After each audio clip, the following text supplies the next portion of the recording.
8-10 वर्षापासून अबॅकस शिकवते मुलांना, वैदिक मॅथ्स पण शिकवते.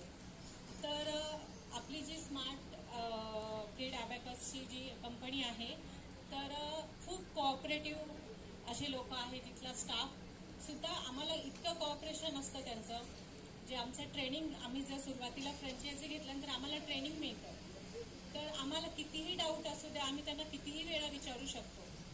आणि मी हे तुम्हाला सांगू शकते कारण मी अगोदर वेगळ्या कंपनीमध्ये होती, तर मला तिथले अनुभव वाईट आले होते. कॉपरेशन अजिबात नव्हतं आणि त्यामुळे मी ती शिफ्ट केली आणि इकडे आली. त्याच्यामुळे मला हे दोन डिफरन्स खूप छान समजले आणि म्हणूनच मी आज इथे जे बोलायला स्वतःहून मी मॅडमला म्हटले की मला बोलायचं आहे, त्याच्यासाठीच मी आली.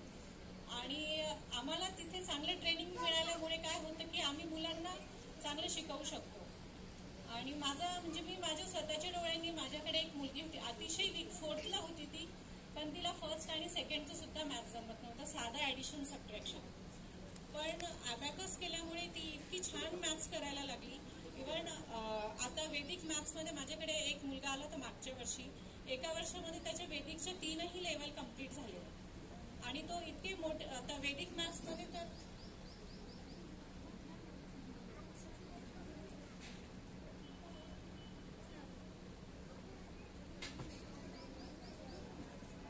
वैदिक मॅथ्समध्ये तर मोठे मोठे सम्स असतात, addition, subtraction, square root, square सगळे असतात. पण 8चा मुलगा तो अतिशय छान आणि अतिशय फास्ट, म्हणजे आम्हाला सुद्धा असं वाटतं की अरे आम्हाला पण जरा वेळ लागेल याच्यापेक्षा, पण मुलं खूप छान करतात.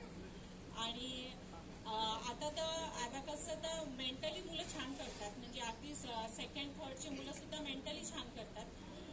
तर ते मेंटली केल्यामुळे काय होतं, ते दोन्ही हात यूज करतात आणि त्याच्यामुळे त्यांची ब्रेनची left side, right side, left side जे लेफ्टी लोक असतात बघा, त्यांचं ड्रॉइंग छान असतं किंवा एखादी गोष्ट बघितली ना त्यांनी की ते लक्षात ठेवतात.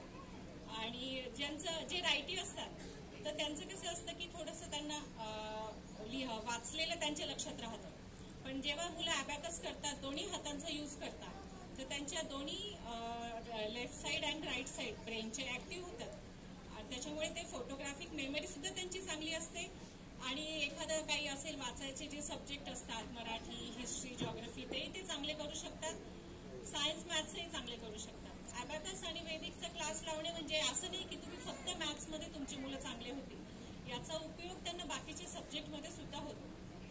त्याच्यामुळे माझी सगळ्यांना हीच विनंती, तुम्ही मुलांना अबॅकसला क्लासला पाठवलं, वैदिकला पाठवलं, तुम्ही खूप छान केलं आहे त्यांच्या भविष्यासाठी आणि तुम्ही हे कंटिन्यू करा. त्यांच्या शेवटच्या लेवलपर्यंत त्यांना अबॅकस करू द्या आणि तुम्हाला फरक